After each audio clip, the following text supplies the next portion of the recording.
I'd like you to look at all the services in Kingston and Richmond. Look at opportunities for commissioning services across both boroughs. Look at increasing the offer that we can give to families in Richmond and Kingston, so there is a much bigger menu of activities and choice for families. So that was what I was tasked with. First of all, I know you're all aware that there was an Aiming High grant that was available up until the end of March. That was £250 per family per annum. As you're probably aware, that has now ceased. And the reason that has ceased was when I started to look at that, it didn't seem a lot to me. £250 per child per annum didn't seem a lot. You can't buy a lot of activities for that kind of money. It wasn't very fair in the eligibility criteria, I didn't feel.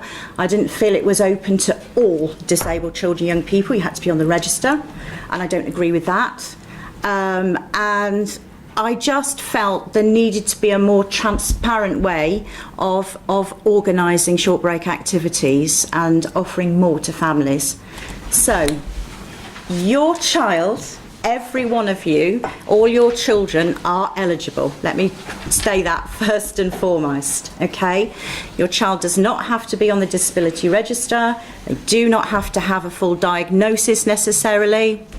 So long as you live in the borough and your child is aged between 0 and 18 years, they are eligible. And for those Kingston parents who are here, it's exactly the same in Kingston, okay? So you work with a professional that knows your child well. So that could be a Senko, a school assistant, a health visitor, social worker, someone who knows your child well, who will help to complete the Aiming High application for you. And what you'll be discussing with that professional is what kind of short break activities your child would like to do. And I will give some examples of a before school, after school club, holiday activities. It could be horse riding, it could be swimming lessons, it could be football coaching. Anything that your child would like to access, would like to do, is fine. And the application form is completed by the professional. I think that's important to say, because I've just started to get a few applications in from Richmond, and they're coming from parents, so we need to be really clear about that process. If anybody is in that position where there is absolutely nobody, then come to me directly. That's what I would say. Come to me directly, tell me your situation, and I will help. And I just wanted to make it clear that families can access anything, whether it's in Kingston or in Richmond. Those are your specialist services, if you like.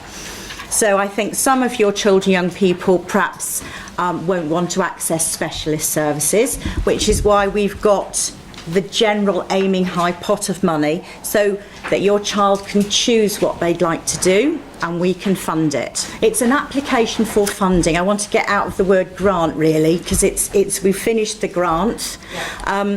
So let's say your child wants to do football after school.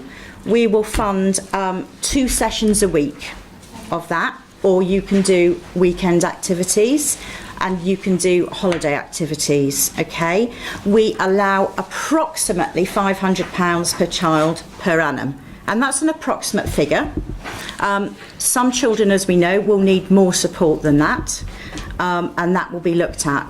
The way that every application is dealt with is it comes straight to me, and then it is sent electronically to a panel of professionals, and a decision is reached usually within 48 hours. So it's a really, really quick process.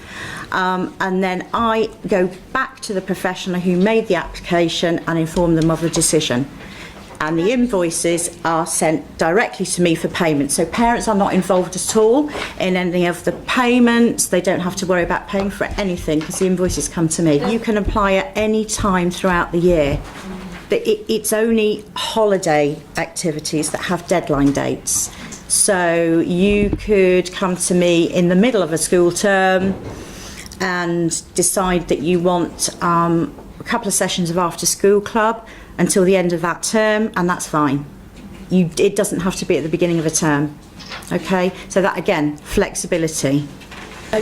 When you sit down with your professional to complete the form, you'll see on the form that there is what activity are you applying for, what is the name of the provider, what are the dates and the times your child will be accessing that activity. So it'll be down to the professional and you to contact the provider and say, what are those costs? So they'll say, okay, the swimming lesson maybe, I don't know, £15 for one-to-one swimming lessons. And so that will have to be put on the form so that we know what the cost is, and that's how we keep track of it. So every child is kind of monitored, so we know how much each child is costing. It's not means tested. No, this, I want to make that really, really clear. It's additional to any assessed needs service. So Aiming High is open to those children, young people who are eligible for disabled children's services, as well as all the other children who aren't, and it's not means tested. We often get applications saying, I'd like my child to access this, but it costs £800. But we're asking Aiming High for the £500, and that would be acceptable. So when funding is agreed, we talk to the professional that's helped completing your form, and we have to go send this to the provider, and they send it back to me, and then it's basically sent onto accounts and it's dealt with really quickly. Okay. Once they're on the system, it then becomes really easy because it's just an invoice, and they can invoice in advance. Do any of you know that we are offering an annual Merlin Pass, a lottery system? So, not many of you. It's on your website. Oh, thank you. Okay. Okay. There's a very simple process that we're going through. Unfortunately, we can't buy everyone a Merlin Pass.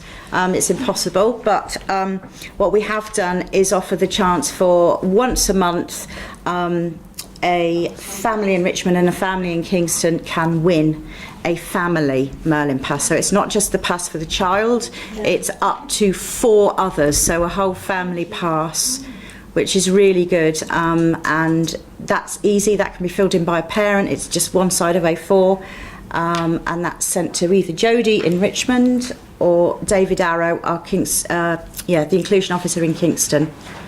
Okay, so there's 2 separate fundings. One is called the Inclusion Grant and one is called the Enhanced Ratio.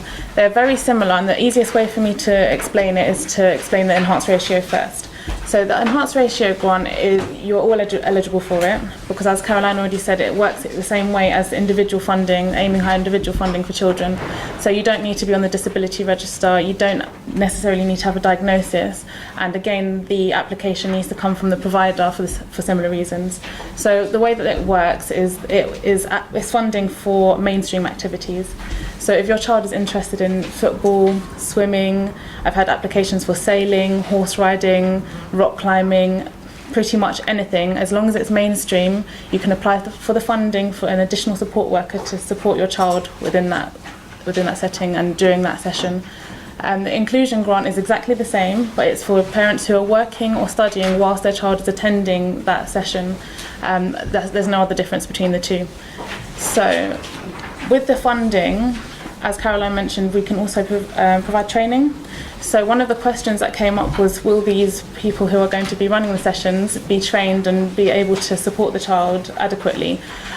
So what I would be doing is working with the provider. So when I get an application through, if I see on the form that there are specific medical needs, anything complex that I can clearly see needs support, I will be contacting the provider and asking them, are they comfortable and are they happy to be able to provide that care?